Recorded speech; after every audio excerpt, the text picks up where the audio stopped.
ਉਸਤਾਦ ਕਲਾਸ ਦੇ ਵਿੱਚ ਗਿਆ ਤੇ ਕਲਾਸ ਦੀ ਪੂਰੀ ਤਾਦਾਦ ਸੀ ਤੇ ਪੂਰੇ ਬੈਂਚ ਕੁਰਸੀਆਂ ਫੁੱਲ ਹੋਣ। ਉਸਤਾਦ ਨੇ ਸਾਰੇ ਸਟੂਡੈਂਟਾਂ ਨੂੰ ਪੁੱਛਿਆ ਵੀ ਮੈਂ ਤੁਹਾਡੇ ਕੋਲ ਇੱਕ ਸਵਾਲ ਕਰਨਾ ਚਾਹਨਾ, ਤੁਸੀਂ ਸਾਰੇ ਮੈਨੂੰ ਜਵਾਬ ਦੇਣਾ ਉਹਦਾ। ਸ਼ਾਗਿਰਦਾਂ ਨੇ ਆਖਿਆ ਜੀ ਠੀਕ ਹੈ। ਉਸਤਾਦ ਨੇ ਆਖਿਆ 1 ਲੱਖ ਰੁਪਈਆ ਤੁਹਾਡੇ ਕੋਲ ਮੌਜੂਦ ਹੈ, ਕੋਈ ਚੋਰ ਆਉਂਦਾ ਤੇ ਤੁਹਾਡੇ 10 ਰੁਪਈਏ ਚੁੱਕ ਕੇ ਤੇ ਨੱਸ ਜਾਂਦਾ। ਤੁਸੀਂ ਕਿਹਾ ਆਪਣਾ 99,990 ਰੁਪਈਏ ਛੱਡ ਕੇ ਤੇ ਉਹਨਾਂ 10 ਦੇ ਪਿੱਛੇ ਨਾ ਸੋਦੇ, ਜਾਂ ਉਹ 10 ਜਾਣਦੇ ਉਹਦੇ ਤੇ ਪਿਛਲੇ ਆਪਣੇ ਪੈਸੇ ਮਹਿਫੂਜ਼ ਕਰੋਗੇ। ਸ਼ਾਗਿਰਦਾਂ ਸਾਰਿਆਂ ਨੇ ਆਖਿਆ ਸਰ ਜੀ ਅਸੀਂ ਉਹ 10 ਜਾਣਦੇ ਹਾਂ ਤੇ ਪਿਛਲੇ ਪੈਸੇ ਆਪਣੇ ਮਹਿਫੂਜ਼ ਕਰਾਂਗੇ।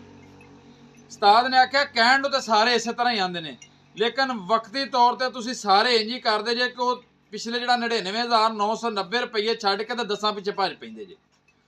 ਇਹ ਇਸ ਤਰ੍ਹਾਂ ਮਿਸਾਲ ਇਹਦੀ ਇਹ ਪਾਈ ਜਾਂਦੀ ਵੀ ਅਗਰ ਸਾਡੇ ਕੋਲ 24 ਘੰਟੇ ਟਾਈਮ ਹੈ ਦਿਹਾੜੀ ਦੇ ਵਿੱਚ, ਅਸੀਂ ਉਹਦੇ ਵਿੱਚ ਸਾਡੇ ਨਾਲ ਕੋਈ ਬੰਦਾ 2-4 ਮਿੰਟ ਦੀ ਕੋਈ ਬਦ ਅਖਲਾਕੀ ਜਾਂ ਬਦ ਜ਼ਬਾਨੀ ਜਾਂ ਇਸ ਤਰ੍ਹਾਂ ਕੋਈ ਬੇਹਯਾਈ ਦੀ ਗੱਲ ਕਰ ਦਿੰਦਾ ਜਿਹਦੀ ਵਜ੍ਹਾ ਤੋਂ ਅਸੀਂ ਲੜ ਪੈਂਦੇ ਹਾਂ, ਅਸੀਂ ਉਹਨਾਂ 2-4 ਮਿੰਟਾਂ ਪਿੱਛੇ ਆਪਣੇ 24 ਘੰਟੇ ਖਰਾਬ ਕਰ ਦਿੰਦੇ ਹਾਂ, ਗੁੱਸੇ ਦੇ ਵਿੱਚ ਰਹਿੰਦੇ ਹਾਂ।